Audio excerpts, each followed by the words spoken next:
विनोद कांबळीची प्रकृती 21 डिसेंबरला अचानक खालावली. त्यामुळे त्याला ठाण्यातील एका रुग्णालयात दाखल करण्यात आलं. त्याच्यावर सध्या डॉक्टरांच्या देखरेखीखाली उपचार सुरू आहेत. विनोद कांबळीच्या वेगवेगळ्या टेस्ट यावेळी हॉस्पिटलमध्ये करण्यात आल्या.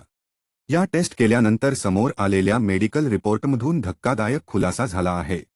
रिपोर्टनुसार कांबळीच्या मेंदूमध्ये रक्ताच्या गुठळ्या तयार झाल्या आहेत. पीटीआयच्या रिपोर्टनुसार विनोद कांबळीच्या एका फॅनने त्याला रुग्णालयात दाखल केलं. ठाण्याच्या आकृती रुग्णालयात त्याच्यावर उपचार सुरू आहेत. डॉ. विवेक त्रिवेदी विनोद कांबळीवर उपचार करत असल्याची माहिती मिळाली आहे. डॉ. त्रिवेदी यांनी सांगितलं की त्याला सुरुवातीला युरिनरी इन्फेक्शन आणि इतर काही समस्या जाणवत होत्या. त्यानंतर त्याला रुग्णालयात दाखल केलं.